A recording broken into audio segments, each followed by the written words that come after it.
साल 1943 जून का महीना है। जैसी गर्मी इस महीने में पड़ती है, वैसी ही गर्मा गर्मी जापान के इंपीरियल जनरल हेडक्वार्टर की इस मीटिंग में भी है। 15th आर्मी के लेफ्टिनेंट जनरल रेनिया मोतागुची भारत पर अटैक का अपना प्लान पेश कर रहे हैं। मीटिंग रूम में तनाव का माहौल है। इंपीरियल जनरल हेडक्वार्टर, जो जापान की सारी फोर्सेस को कंट्रोल करता है, उसके लेफ्टिनेंट जनरल गोनपची कोंडो ने इस प्लान को खारिज कर दिया। जनरल मोतागुची, आपका यह प्लान किसी भी एंगल से सफल होता हुआ नहीं दिख रहा है। सर, हमने इसी प्लान से इंडियन ब्रिटिश आर्मी को हराकर बर्मा को हथिया लिया। इंडियन ब्रिटिश फोर्सेस हमारे अटैक के सामने कुछ भी नहीं है। लेकिन जनरल, आपके प्लान में कई लॉजिस्टिक इश्यू हैं। इम्फाल की हिल्स में इतनी बड़ी आर्मी के लिए राशन पहुंचाना तक भी मुश्किल है। हथियारों की तो बात छोड़ दीजिए। लेफ्टिनेंट जनरल मसाकासु कवाबे अभी तक मीटिंग में शांत थे, लेकिन उनके चेहरे से साफ झलक रहा था कि वो मोतागुची के प्लान को लेकर उत्साहित हैं। उन्होंने कहा, अगर हम इस प्लान के साथ जाते हैं तो इंडियन टेरिटरी पर अच्छा खासा कब्जा कर सकते हैं, क्योंकि हमारे लिए इस वर्ल्ड वॉर में बहुत बड़ी जीत होगी। आप जीत की बात छोड़ दीजिए। ये मिशन हमारे लिए सबसे बड़ा सुसाइडल मिशन साबित होगा।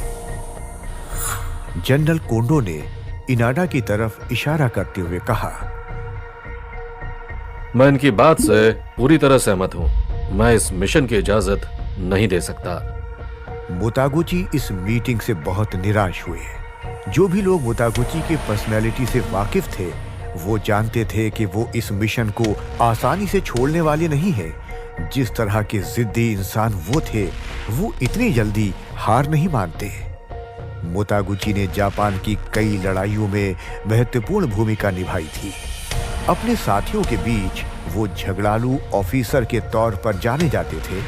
उनके रूड बिहेवियर के चलते उनको ब्लॉक हेड कहा जाता था, लेकिन उनके बिहेवियर की खामियों के बावजूद जापान आर्मी में उनकी इज्जत थी।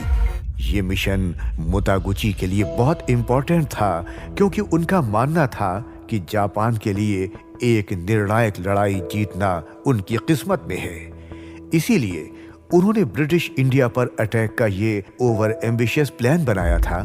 अगर वो इम्फाल जीतने में सफल हो जाते तो फिर एशिया को कंट्रोल करना जापान के लिए बहुत आसान हो जाता और वर्ल्ड वॉर हिस्ट्री में उनके नाम को बहुत इज्जत मिलती। मोतागुची गुस्से में तेजी से मीटिंग रूम से बाहर निकले। उनके साथ मोतागुची के chief of staff major general Todai Kunomura है। वो लोग जानते नहीं है कि वो कितनी बड़ी गलती कर रहे हैं। हमारे पास भारत की तरफ से इतना बड़ा एडवांटेज था कि हम आसानी से जीत जाते। कौन सर? हमारी हेल्प करने को कौन तैयार था? सुभाष चंद्र बोस और उनकी आजाद हिंद फौज। ये तो बहुत बड़ी बात है। इससे हमारी पोजीशन बहुत मजबूत हो जाती है। हाँ कुनुमोरा, बिल्कुल। बोस ऐसे किसी भी अटैक को सपोर्ट करने को तैयार हैं जो ब्रिटिश राज को वहां से उखाड़ फेंके। इन लोगों ने अभी के लिए मेरा प्लान भले ही रद्द कर दिया है, लेकिन मैं हार नहीं मानूंगा। ये बोलते हुए मोतागुची के चेहरे पर दृढ़ संकल्प साफ दिखाई दे रहा था।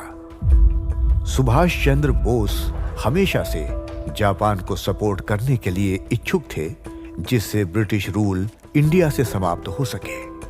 वहीं जापान को भी बड़ा फायदा होता अगर कोई ऐसी सरकार इंडिया में रूल करती जिसके साथ उनके अच्छे संबंध होते।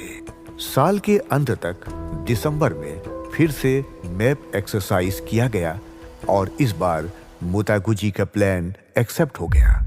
पहले जो लोग विरोध में थे, उनमें से मेजर जनरल मसाजुमी इनाडा को उनकी पोस्ट से हटा दिया गया था। वहीं लेफ्टिनेंट जनरल इटारो नाका इस ऑपरेशन के पक्ष में आ गए थे।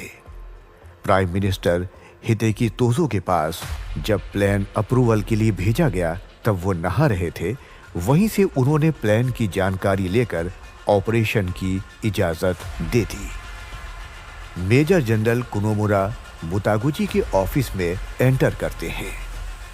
कुनोमुरा मुतागुची को सैल्यूट करते हुए कहते हैं, सर, आपके ऑपरेशन को प्राइम मिनिस्टर से हरी झंडी मिल गई है। इसके साथ ही आपको पूरी जिम्मेदारी मिली है। मिशन में किसी का कोई इंटरफेरेंस नहीं होगा।